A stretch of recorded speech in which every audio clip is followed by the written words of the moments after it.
Maintenant que nous savons où écrire du code CSS, on va s'intéresser à la mise en forme du texte. Vous allez voir qu'il est vraiment très facile de changer la taille du texte, modifier la police ou encore mettre en gras, en italique ou souligné. Dans quelques minutes, votre page web n'aura déjà plus rien à voir. Découvrons comment changer la taille du texte.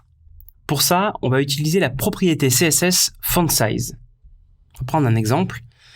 Tous les paragraphes, je veux changer leur taille de police à 14 pixels. Voyons voir ce que ça donne. Voilà. Tous les paragraphes sont écrits en taille 14 pixels. Et je peux changer en, par exemple, 24 pixels pour voir la différence. Hop, voilà, c'est écrit plus gros. Vous avez aussi la possibilité d'écrire des mots-clés en anglais comme small, medium, large, x large, etc. La technique que j'utilise le plus et que je recommande consiste à exprimer la taille en EM. C'est une unité un peu spéciale qui, on va dire, en 1 EM, c'est la taille d'une lettre M. Et donc, on peut faire 2 EM, 0.5 EM, 1.3 EM. Bref, ça a l'avantage d'être une taille relative. Et donc, on joue à partir de là. 1.3 EM, par exemple. Voilà. Si je trouve que c'est pas assez gros, je peux écrire 1.5 EM, etc., etc. C'est vraiment le gros intérêt de cette unité, c'est qu'elle est relative. Et donc, elle va s'adapter aux différents dispositifs d'écran et aux tailles par défaut qu'utilisent vos visiteurs. Pour changer la police, c'est un petit peu plus compliqué. On va utiliser la propriété Font Family et on va indiquer une ou plusieurs polices. Par exemple, là, je vais indiquer la police Impact, suivie de Arial Black, suivie de Arial, Verdana, et par défaut, une police qu'on appelle sans sérif. Ça veut dire quoi? Ça veut dire que si l'ordinateur possède la police Impact, il va utiliser celle-là en priorité. Sinon, il va utiliser celle-là. Sinon, il va utiliser celle-là, etc. J'actualise. Voilà, mon texte là est écrit en Impact, parce que je possède la police Impact.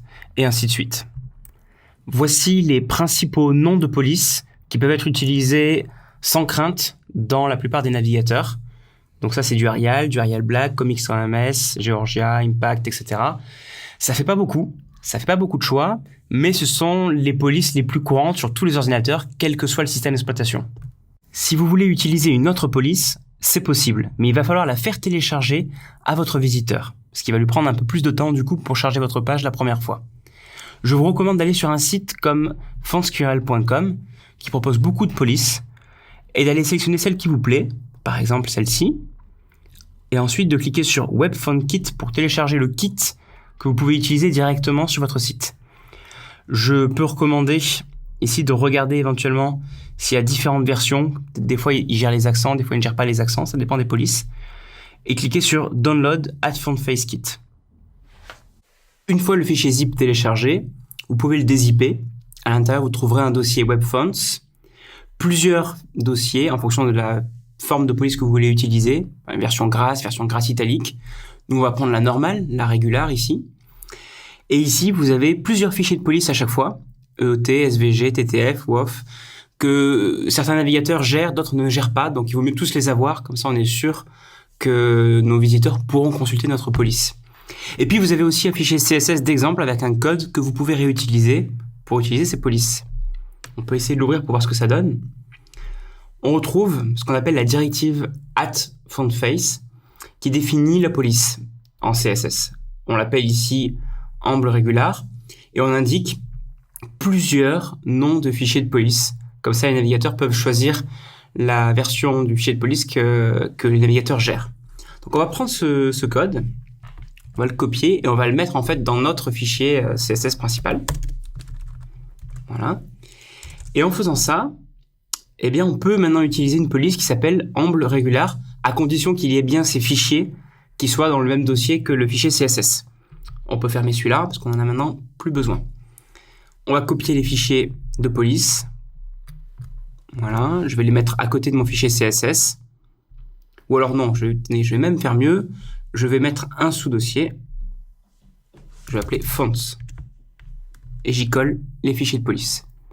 Mais du coup, ici, il faut que j'adapte un petit peu le code et que je mette le nom du dossier au début.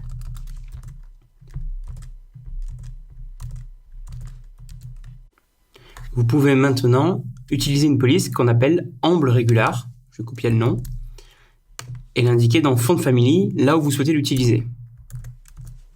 Voilà, ça veut dire ici qu'on utilisera Amble Regular en priorité, et sinon, on utilisera Impact ou les autres polices qu'on a indiquées à la suite.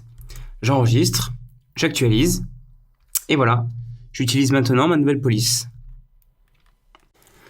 Vous pouvez aussi en CSS transformer en italique certains paragraphes, certains mots ou même les titres. Pour cela, vous allez utiliser Font Style, vous allez mettre la valeur italique. Regardez ce qui se passe. Hop, tous mes paragraphes sont maintenant écrits en italique. Alors je sais que vous allez maintenant me poser une question. Oui, mais moi j'utilisais la balise EM pour mettre en italique. Donc pourquoi le faire en CSS? Eh bien c'est une mauvaise raison. EM ce n'est pas fait pour mettre en italique. EM c'est fait pour dire que le texte est important. Et il se trouve que les navigateurs mettent en italique. Mais si vous voulez vraiment vous assurer qu'un paragraphe ou un endroit est spécialement mis en italique, vous devez utiliser CSS pour dire Font Style italique comme je l'ai fait ici. Vous pouvez aussi de la même façon transformer un texte en gras. Cette fois, vous allez utiliser Font Weight et mettre la valeur bold. Et voilà, tous mes paragraphes sont maintenant en gras. Avec Text Decoration, vous pouvez par exemple souligner avec underline. Voilà, tout mon texte est souligné. Mais vous pouvez aussi, avec overline, mettre une ligne par-dessus. Ou encore barrer avec line through, comme ceci. Voilà, on a différentes possibilités avec Text Decoration, mais le plus souvent, ce qu'on fait, c'est le soulignement. Voyons voir maintenant comment faire pour aligner le texte. Je vous propose par exemple d'aligner les titres ici. On va utiliser Text Align, et là on a plusieurs possibilités. Left, c'est la valeur par défaut, donc c'est aligné à gauche. Center, pour centrer un texte. Donc là, mon titre maintenant est centré. Ou encore right pour placer à droite. Et vous avez une dernière possibilité aussi qui est justify pour justifier le texte pour qu'il prenne toute la largeur. Alors ça, si je le fais sur le titre, ça va pas forcément se voir. Mais si je le fais maintenant sur mes paragraphes, où j'ai mis beaucoup de texte, vous allez voir que le texte va faire en sorte de prendre toute la largeur de gauche à droite. Voilà. Ça, c'est très pratique pour avoir un texte bien aligné à gauche et à droite. Enfin, j'aimerais maintenant vous présenter les flottants. Pour ça, on va imaginer qu'on va rajouter une image au début de notre paragraphe. Voici l'image. Qu'est-ce qui se passe? Eh bien, on voit l'image, puis ensuite le texte commence en bas de l'image et continue ensuite en dessous. Avec les flottants, on va voir ce que ça donne. On va appeler donc notre image avec une classe flottant. On va mettre la propriété CSS float avec la valeur left par exemple. Et là, regardez ce qui se passe. Hop, le texte entoure, englobe en fait l'image. C'est pour ça qu'on dit que l'image est flottante. On peut aussi mettre float right si on veut positionner de la même façon l'image à droite. Imaginons maintenant que vous avez deux paragraphes. Comme vous pouvez le constater, l'image continue à flotter au niveau du deuxième paragraphe. Mais si par hasard vous aimeriez que le deuxième paragraphe commence en dessous de l'image, vous allez devoir utiliser la propriété CSS clear. Ici, j'ai mon deuxième paragraphe que j'ai nommé autre paragraphe pour pouvoir le repérer. Et si je vais dans autre paragraphe dans mon CSS, j'utilise la propriété clear right qui va annuler le flottement à droite au niveau du début du deuxième paragraphe. J'enregistre. Et voilà, mon deuxième paragraphe commence ici en dessous de l'image. Si mon image était flottante à gauche, j'aurais dû faire un clear left. Et si je veux, je peux aussi faire un clear both comme ceci, qui fonctionne que l'image soit flottante à droite ou flottante à gauche. Vous avez découvert quelques fonctionnalités de base de la mise en forme du texte. Dans le prochain chapitre, on va jouer avec la couleur. On va modifier la couleur du texte et la couleur de fond de la page.